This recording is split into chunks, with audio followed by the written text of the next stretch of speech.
Good morning बच्चों, कैसे हैं आप लोग? ठीक है सब? उम्मीद करता हूं कि आप लोग सब ठीक होंगे।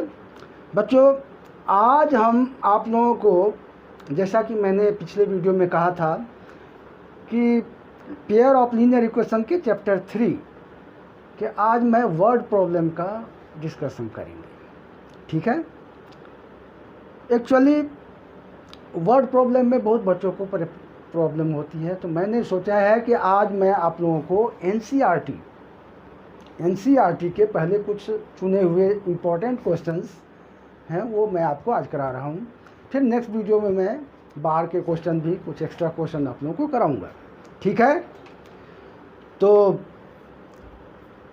वर्ड प्रॉब्लम कुल मिला के 8-10 तरह के होते हैं इसमें, जैसे एज वाले हैं, 2 डिजिट नंबर वाले हैं, और भी कई तरह के हैं। तो मैं एक तरफ से सारा नहीं करा रहा हूँ, मैं पूरे चैप्टर का जो चुने हुए क्वेश्चंस हैं, जो वर्ड प्रॉब्लम है, उसको मैं थोड़ा सा आज मैं करा दे रहा हूँ। ठीक है? बता रहा हूँ, आप लोगों को इससे फ़ायदा होगा। और ये क्वेश्चंस प्रायः एग्जामिनेशन, मेरा वीडियो बनाने का मकसद है कि आप लोगों को पेपर के लिए प्रिपरेशन कराना, और आप लोग पेपर के लिए, एग्जामिनेशन के लिए प्रिपेयर्ड हो जाएं। ठीक है? तो हम चलते हैं अपने काम पे। देखिए, मैं क्वेश्चन लिख नहीं रहा हूँ इस पर, मैं आपको एक्सरसाइज और क्वेश्चन नंबर बता रहा हूँ और फिर मैं इसको सॉल्यूशन। सच है, फर्स्ट ऑफ ऑल कि एक्सरसाइज 3.3 मैंने लिया है। एक्सरसाइज 3.3 का क्वेश्चन नंबर 3 का 6th पार्ट। ठीक है? आप बुक में आप देख लेना, बुक से क्वेश्चन को पढ़ लेना। मैं एक बार पढ़ के सुना दे रहा हूँ। ये है 5 years hence the age of Jacob will be 3 times that of the son. 5 years ago Jacob's age was 7 times that of his son. What are their present age? ये एज वाले सवाल है। तो देखिए, जो भी एज वाला सवाल हो, एज बेस्ड सम्स हो, उसमें आपको हेंस रहता है या अगो रहता है। आपको आंख बंद करके, मतलब एक तरफ से आपको प्रेजेंट एज उसमें लेट करना है। इसको हम कैसे लेट करते हैं? सबसे पहले according to the situation, condition, हम पहले इक्वेशन फॉर्म करते हैं, फिर उसके बाद सॉल्व जिस मेथड से आपको अच्छा लगे वैसे हम कर सकते हैं। जैसे इसमें कह रहा है अकॉर्डिंग टू, तो सबसे पहले हम क्या करते हैं, इसमें प्रेजेंट एज लेट करते हैं। तो let present age of Jacob be x years, okay, and present age of his son equal to y years, ये मान लिया। ठीक? अब ये क्या कह रहा है कि 5 years hence, मतलब हेंस का क्या मतलब हुआ? हेंस का मतलब होता है कि 5 साल बाद, मतलब हेंस का मतलब होता है बाद, माने अभी से, प्रेजेंट के 5 साल बाद। एगो मतलब होता है कि पीछे। तो जब ये 5 साल के बाद, आप सपोज करो कि अभी हमारा जेकब का एज x ईयर्स है और सन का एज y ईयर्स है, तो 5 ईयर्स के बाद कितना होगा? नेचुरली है कि उसमें हम 5 प्लस कर देंगे। तो यहाँ पर लिखेंगे 5 years hence, 5 years hence Jacob का एज हो गया आपका कितना? x + 5। जब जेकब का एज x + 5 ईयर्स ज़्यादा होगा, तो उसके सन का भी 5 ईयर्स ज़्यादा होगा। तो हम इसको लिख देते हैं यहाँ पर y + 5। अब प्रेजेंट एज हमारा x एंड y था, 5 साल के बाद इसका x + 5, इसका y + 5। रिलेशन क्या कह रहा है कि 3 टाइम्स, मतलब ये जेकब का जो एज है इसके सन के एज का 3 टाइम्स है। तो इसको हम ब्रैकेट में लेके यहाँ पर 3 लगा देते हैं। टाइम्स का मतलब होता है मल्टीपल, ठीक है ना? तो इसीलिए हमने 3 लगा दिया। अब ये इक्वल कर दिया। ठीक? अब ये आ गया आपका x + 5 = 3y + 15। अब ये इधर ले आइए, तो ये हो जाएगा x - 3y = 15 - 5। तो x - 3y = आ गया 10। ये हमारा क्या कहते हैं, फर्स्ट इक्वेशन। ये हमारा फर्स्ट इक्वेशन हो गया। ठीक है? अब कह रहा है कि 5 years ago Jacob age was 7 times that of the son। तब 5 years ago क्या हो जाएगा? 5 years ago तो ये हो जाएगा x माइनस 5, ये हो जाएगा इनका सन का हो जाएगा y माइनस 5। और उस टाइम में जो इसका एज था क्या होगा, इसका 7 टाइम्स, 7 से इंटू कर दिया तो ये आ गया आपका x minus 5 equal to 7y minus 35। ये हो गया x minus 7y equal to minus 35 plus 5। तो ये आ गया आपका x minus 7y equal to minus 30। ये आपका हो गया सेकेंड इक्वेशन। आप देख रहे हैं कि कैसे आ गया कि 5 ईयर्स हैंस मतलब 5 साल के बाद जेकब का एज x प्लस 5, तो उसका सन का एज y प्लस 5।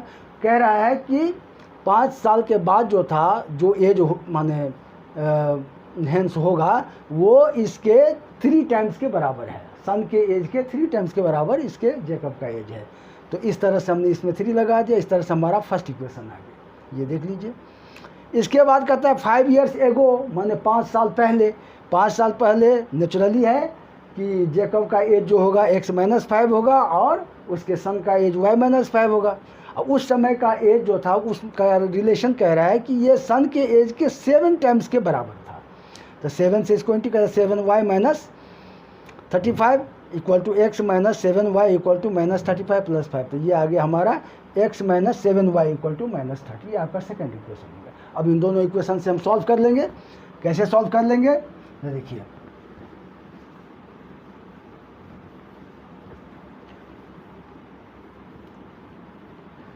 ये हमारा आ गया x minus 3y equal to 10 और x minus 7y equal to minus 30। अब इसको आप किसी भी मेथड से कर सकते हो।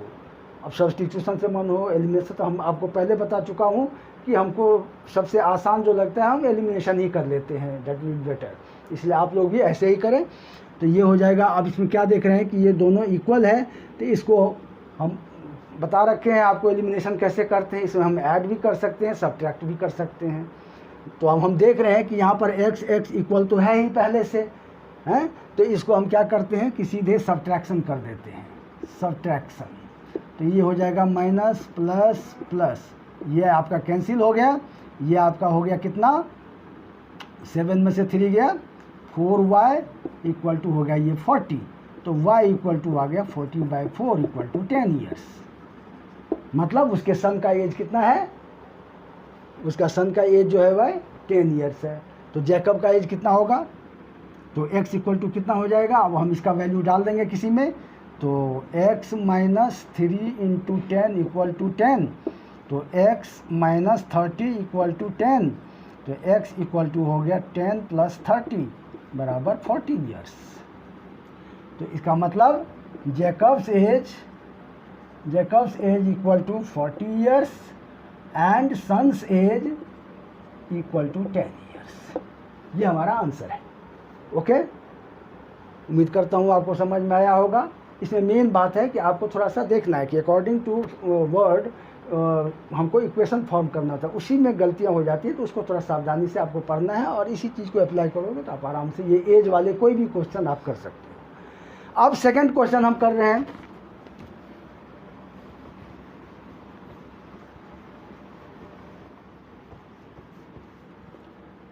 सेकंड क्वेश्चन हमने लिया है एग्जाम्पल 13। आप बुक में देख लेना, एग्जाम्पल 13। एग्जाम्पल 13। अब ये देखो एग्जाम्पल 13, ये 2 डिजिट नंबर पर बेस्ड क्वेश्चन है। ये है the sum of a 2 digit number and the number obtained by reversing the digit is 66। If the digit of number differ by 2, find the number, how many numbers are there. Obviously clear है। इसमें कह रहा है कि 2 digit number के एक number है, 2 digit वाले एक नंबर है। कहता है कि वो ओरिजिनल नंबर और उसके रिवर्सिंग नंबर का टोटल जो है वो 66 है और दोनों डिजिट आपस में तो कितने से डिफ़र करते हैं, तो उनका डिफ़र बाय 2, दोनों डिजिट का डिफरेंस जो है 2। तो देखिए आप लोग कर देना आसान है, मेन बात है कि समझना होता है, कि समझने के लिए हमको ये देखना है कि 2 डिजिट नंबर हमारा 10 से लेके 99 तक है, ठीक है। इसमें कोई भी जितने भी सारे नंबर हैं सब 2 डिजिट के नंबर हैं, ओके। तो अब हमको देखना है कि ये कैसे करेंगे। तो इसमें हम डायरेक्टली लेते हैं, जब ये 2 डिजिट का नंबर सम्स हो तो सबसे पहले आप लोगों को आँख बंद करके ये 4 स्टेप आपको लिखना, चाहे जो भी हो, 2 डिजिट नंबर वाले कोई भी सम हो तो सबसे पहले हम लेते हैं ऐसे, let ones digit be x and tens digit be Y.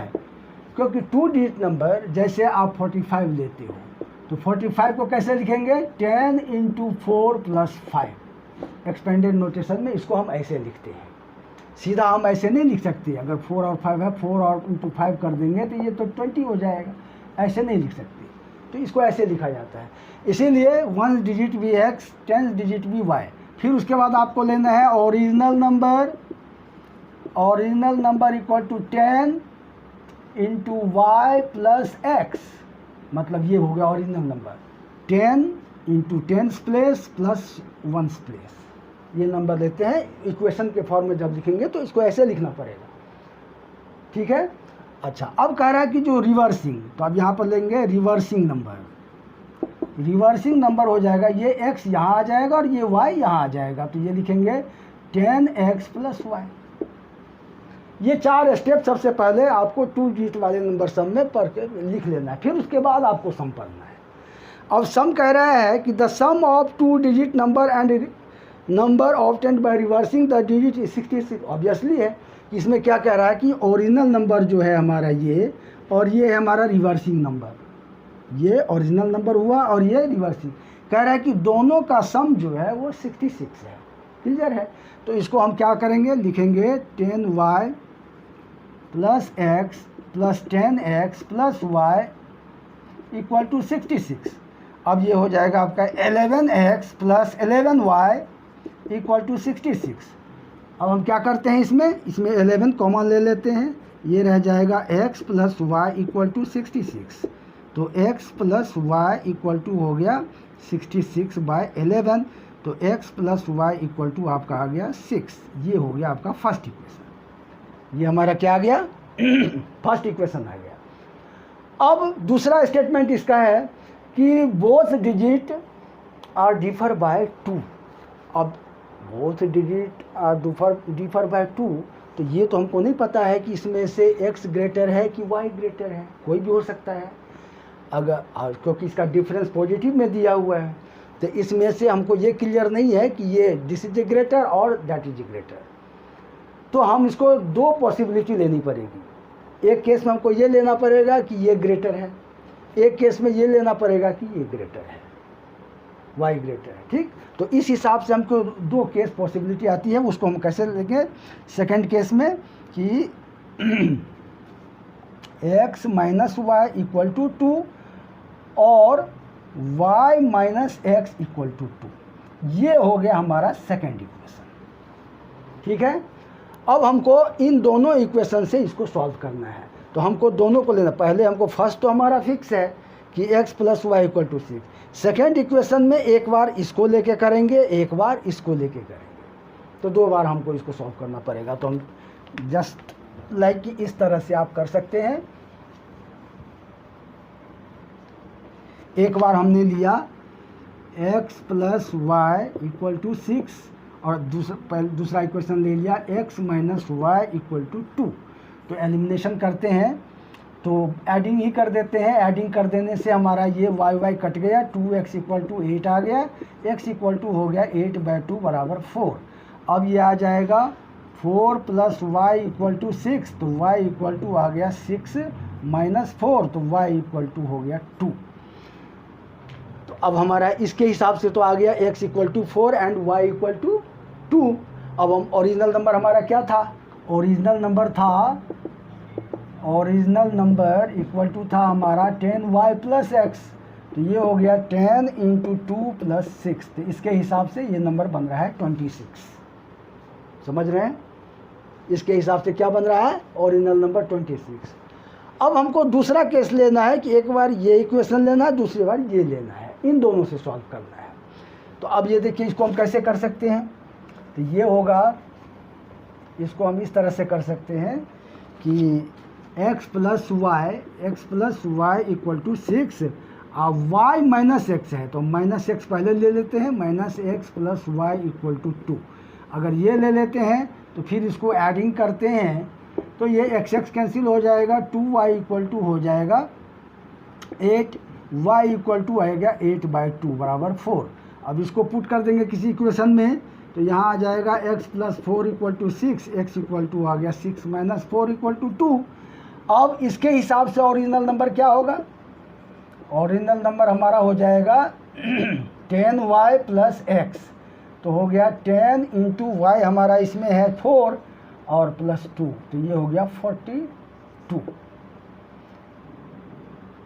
ठीक है, तो इस तरह से तो देख रहे हैं कि इस तरह से 2 नंबर की पॉसिबिलिटी बनती है, इस तरह से हमारा ये आ जाएगा। तो ये हो गया, ये 2 डिजिट नंबर वाले सम्स हो गए। अब तीसरा,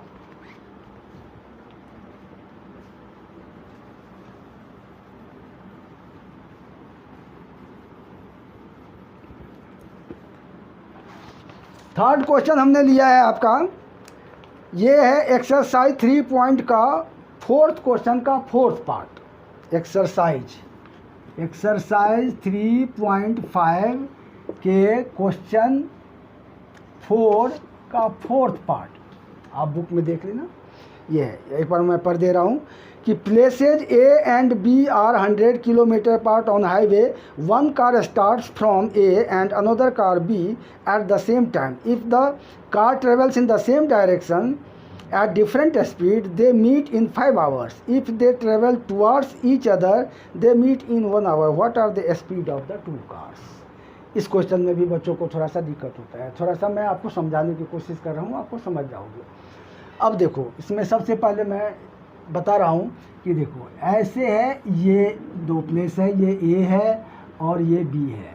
यहाँ पर एक कार है खड़ी है और एक कार यहाँ खड़ी है, ठीक है, राइट। फिगर आप देख रहे हैं। अब इसमें इन दोनों के बीच का डिस्टेंस है 100 किलोमीटर, ठीक। एक ही टाइम पर दोनों कार सेम डायरेक्शन में चलती है, एक ही टाइम पर स्टार्ट होती है। तो कहता है कि दोनों कार 5 घंटे के बाद यहाँ पर सी पर आके मीट करती है, राइट। तो इसका क्या मतलब हुआ, थोड़ा सेंस लगाओ। इसका मतलब है कि ये कार बी 5 घंटे में यहाँ से यहाँ तक आई, बी से सी, और कार ए उसी 5 घंटे में ए से सी तक पहुँच गई। ऑब्वियसली कि speed of car A will be greater than the speed of car B, कि कार ए की स्पीड जो है कार बी के स्पीड से ज़्यादा है, तभी ऐसा हो सकता है कि ये तेज़ी से गया, वो थोड़ा स्लो गया। दोनों का टाइमिंग एक ही है, 5 घंटे में दोनों सी पे जाके मीट करती है।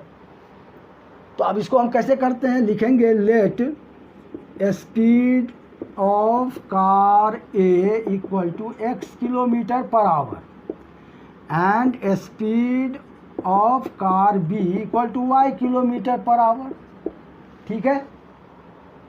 तो time and distance, speed and distance के फार्मूला से हम जानते हैं कि स्पीड इक्वल टू होता है डिस्टेंस अपॉन टाइम।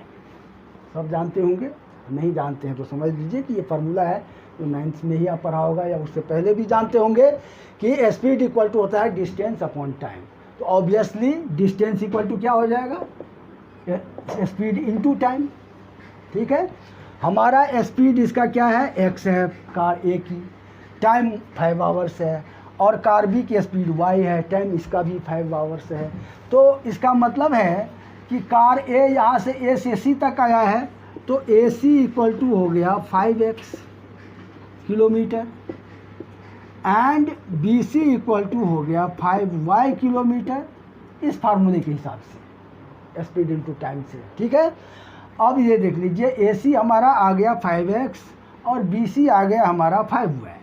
तो थोड़ा सेंस लगाइए कि ए सी में से बी सी को हम माइनस कर देंगे तो ए भी रह जाएगा, मतलब A C minus B C equal to A B. तो ए सी के जगह पर आप 5x लगा दो एंड यहाँ 5y लगा दो, ये आ गया हमारा 100 किलोमीटर, चूँकि ये भी 100 है। अब इसमें 5 कॉमन ले लेते हैं, x minus Y equal to 100 हो गया, तो x minus Y equal to आ गया हमारा कितना 100/5 इक्वल टू 20। ये हो गया हमारा फर्स्ट इक्वेशन।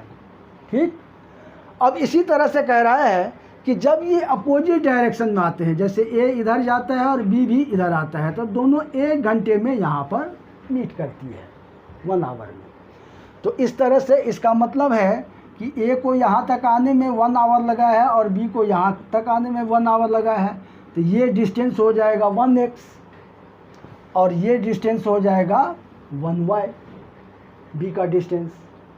तो लेकिन दोनों जब प्लस करेंगे, दोनों को ऐड करेंगे तो वो 100 के बराबर होगा। तो इसको आप ऐसे लिख सकते हो 1x plus 1y equal to 100। 1 नहीं लिखा जाता, तो इसलिए x plus y equal to 100। ये हो गया आपका सेकेंड इक्वेशन। Clear, right? देख रहे हैं, मेन बात है कि कॉन्सेप्ट, इसको कॉन्सेप्ट जब तक आप नहीं समझोगे तब तक फिर इसको सेट करने में दिक्कत होती है। तो कॉन्सेप्ट एकदम क्लियर है, मेन यही आपको देखना है कि ये जब सेम डायरेक्शन में जाता है तो इस तरह से इसका बनता है कि ए से सी तक गया 5 आवर्स में, ये बी से सी तक 5 आवर्स में आया, फिर उसका डिस्टेंस, टाइम और डिस्टेंस का फार्मूला यूज़ करके हम ये 2 इक्वेशन फाइंड करेंगे। अब इसको सॉल्व कर लेते हैं किसी भी मेथड से। तो ये आ जाएगा आपका x minus Y equal to 20, ये हो गया x plus y equal to 100। वही एलिमिनेशन करते हैं, एडिशन कर लेते हैं, तो एडिशन करने से ये आ जाएगा हमारा, ये कैंसिल हो गया, 2x equal to 120, x equal to आ गया 120/2, मतलब 60 किलोमीटर पर आवर।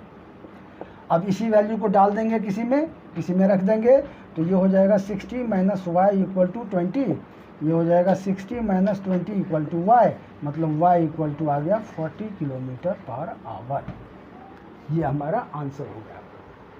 तो मतलब कार A की स्पीड हो गई, कार A की स्पीड हो गई 60 kilometre per hour and car B की स्पीड हो गई 40 किलोमीटर पर आवर। ठीक है, समझ गए होंगे?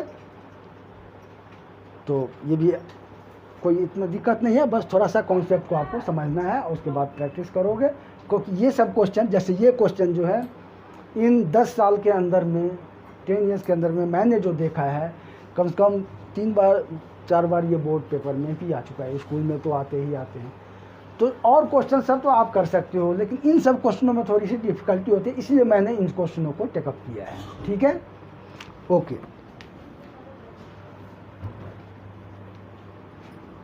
अब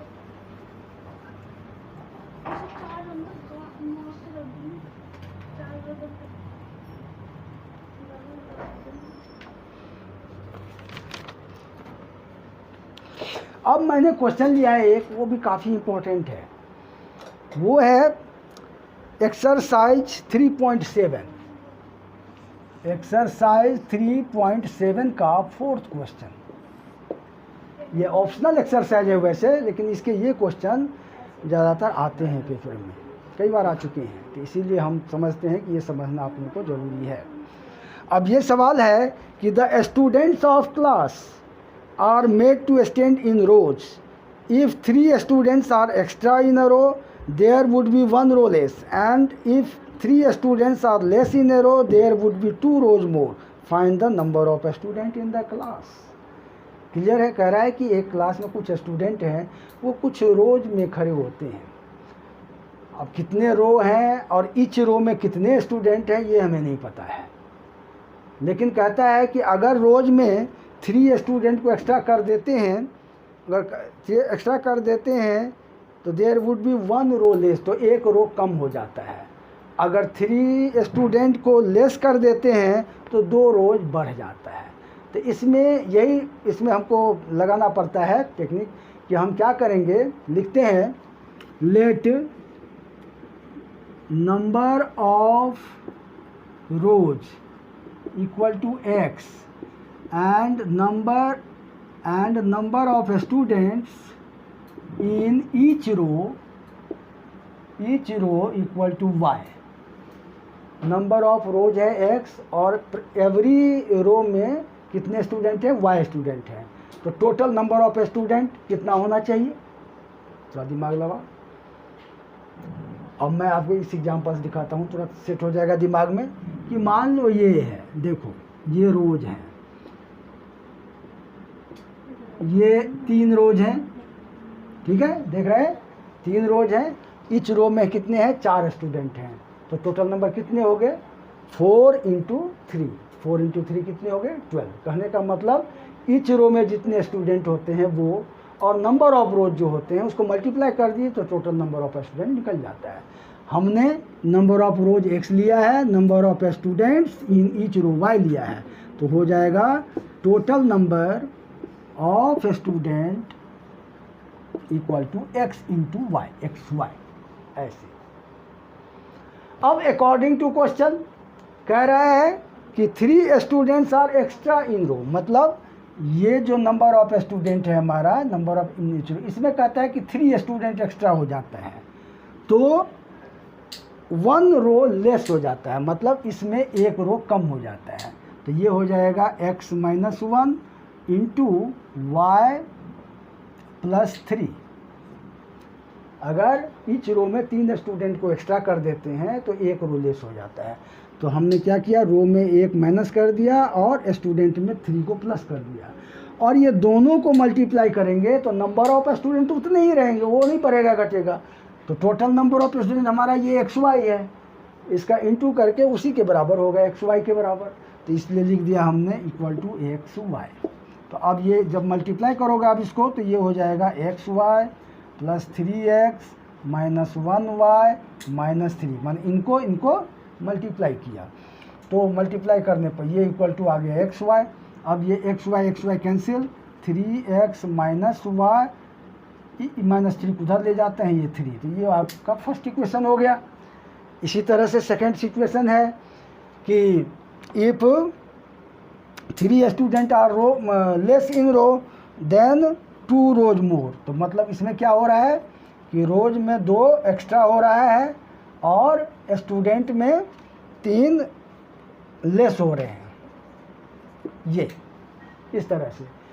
इस केस में भी क्या होगा कि टोटल नंबर ऑफ स्टूडेंट वही एक्स वाई ही रहेगा, तो ये आ गया आपको मल्टीप्लाई करने के बाद x y minus 3x plus 2y minus 6 equal to x y cancel, ये बचा minus 3x plus 2y equal to ये माइनस 6 को उधर शिफ्ट कर दिया तो हो गया 6, ये हो गया आपका second equation. That's all. Main तो ये दोनों इक्वेशन आना होता है, इक्वेशन आ गया आप आसानी से इसको किसी भी मेथड से कर सकते हैं, जैसे हम कर रहे हैं तो इसको एलिमिनेशन से हम कर लेते हैं। तो देखो ये ऐसे हो जाएगा 3x minus Y equal to 3, ये हो गया minus 3x plus 2y equal to 6। अब इसको सीधा ऐड कर देते हैं, ऐड करने के बाद ये कैंसिल हो जाएगा, ये बच जाएगा y इक्वल टू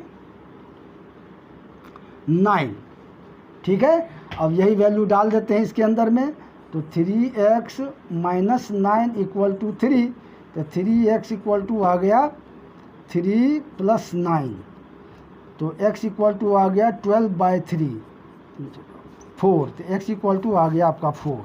तो टोटल नंबर ऑफ स्टूडेंट कितना हो जाएगा, total number of students equal to 9 into 4 बराबर 36। तो ये आपका हो गया 36 स्टूडेंट टोटल है उसके अंदर में। तो इस तरह से आप इन सब क्वेश्चनों को आराम से कर सकते हैं। ये सब क्वेश्चन मैंने ज़्यादा फोकस किया है इसलिए कि ये सब क्वेश्चन पेपर में आपको अक्सर आते हैं और बच्चों को इसी में प्रॉब्लम आती है, तो इसलिए मैंने सेलेक्ट किया है कि पहले इन क्वेश्चन, और जनरल क्वेश्चन है तो आप खुद भी ट्राई करोगे तो आप कर सकते हो, या हम बाद में कोशिश करेंगे कि उन सबको भी मैं डील करूं, लेकिन पहले मैं इस टाइप के क्वेश्चन को मैंने लिया है। अब एक क्वेश्चन है, इसमें भी थोड़ी सी प्रॉब्लम आती है, तो ये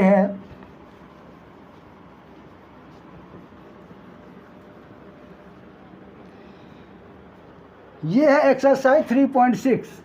एक्सरसाइज 3.6 का क्वेश्चन नंबर 2 का सेकंड पार्ट। एक्सरसाइज 3.6 आप देख लेना, उसमें है इसमें कह रहा है कि 2 women and 5 man can together finish an embroidery work in 4 days, while 3 women and 6 men can finish it in 3 days. Find the time taken by 1 woman alone to finish the work and also then taken by 1 man alone. तो हम इसको क्या करते हैं, आप लोग बहुतों को इसमें प्रॉब्लम होती है क्योंकि टाइम एंड वर्क का सम उन्होंने किया नहीं है, उनको प्रैक्टिस नहीं होती है, तो उनको दिक्कत होती है। तो मैं समझा रहा हूँ इसमें कैसे हम निकालते हैं कि suppose let 1 women in X days finish 1 work, तो 1 woman in X 1 days, तो 1 days में हो जाएगा 1/x।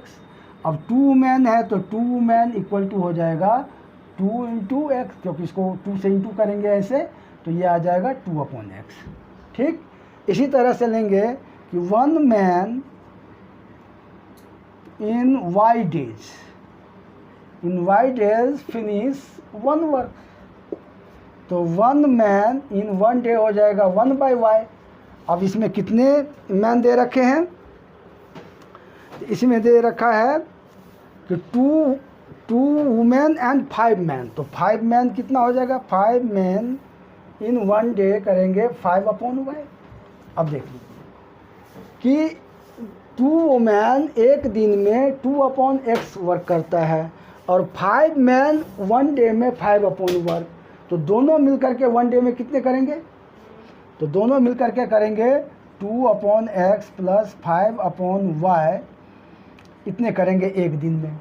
और वैसे दे रखा है कि ये दोनों मिलकर के 4 डेज में करते हैं कंप्लीट, तो उस हिसाब से ये हो जाएगा दोनों मिलकर के 1 डे में 1/4। तो ये आपका इक्वेशन बन गया फर्स्ट। ठीक, इसी तरह से इसी प्रोसेस से आप करेंगे तो दूसरा कह रहा है कि 3 वुमेन एंड 6 मैन, तो इसका बन जाएगा 3/x plus 6/y equal to 1/3। ये हो गया आपका सेकंड इक्वेशन। ठीक, अब इसको आप आसानी से कर लो। अब जिस भी मेथड से करना हो, तो इसमें एक्चुअली हम रिड्यूसिंग करके करते हैं, तो ये ऐसे है।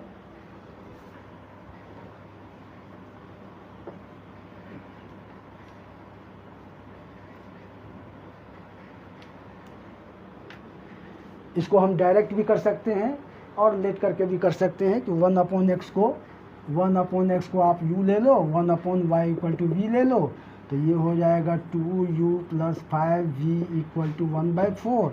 ये हो जाएगा 3u plus 6v equal to 1/3। अब एलिमिनेशन जब करते हैं तो इसको हम 3 से कर लेते हैं, इसको 2 से कर लेते हैं, क्या आ जाएगा ये 6u plus 15v equal to 3/4। ये आ जाएगा 6u plus 12v equal to आ जाएगा ये 2/3। अब इसको सब्ट्रैक्शन करते हैं, सब्ट्रैक्शन करके ये माइनस माइनस माइनस ये कैंसिल हो गया, इसमें से आ गया ये 3v। अब इधर जो है ये फ्रैक्शन में है, तो यहीं पर बच्चों को थोड़ी सी दिक्कत होती है, तो कोई बात नहीं, इसको हम अलग से कर लेते हैं। 3/4 माइनस 2/3, इसका एलसीएम हो गया 12, ये हो गया 9 माइनस 8 बराबर 1/12 आ गया ये। ठीक है, तो यहाँ पर डायरेक्ट आप लिख सकते हो 1/12। अब ये हो जाएगा v इक्वल टू 1/12 इंटू 3 मतलब 1/36। अब v हमारा हो गया 1/36, तो v हम किसको लेट किए थे 1/y, तो 1/y इक्वल टू 1/36 मतलब y इक्वल टू 36। तो इसका मतलब हुआ कि मैन जो है सो उसको अकेले 36 डेज में कंप्लीट कर सकता है। ठीक है, 36 डेज में कर। इसी तरह से y का वैल्यू जब इसमें डाल देंगे तो हमारा x भी निकल जाएगा। तो आप किसी भी क्वेश्चन में हम डाल देते हैं, जैसे ये है कि 2u plus 5 into 36 equal to 1/4, तो ये कितना हो जाएगा, नहीं y इक्वल टू कितना आया था 12, y इक्वल टू आया है 36। अब हम पहले इसका तो ये निकल गया ना, ये हमारा निकला v कितना निकला था 1/12, v हमारा 1/12 निकला है। तो पहले हम v की जगह पर यहाँ पर 1/12 निकाल लेते हैं। v इक्वल टू 36 है, ठीक है। 5, हाँ 1/36, v इक्वल टू आया था 1/36, ये आया तो 2u प्लस 5/36 इक्वल टू 1/4, तो 2u इक्वल टू हो गया 1/4 माइनस 5/36, ये हो गया 36, 9 माइनस 5, तो ये u इक्वल टू आ गया 4/36 इंटू 2,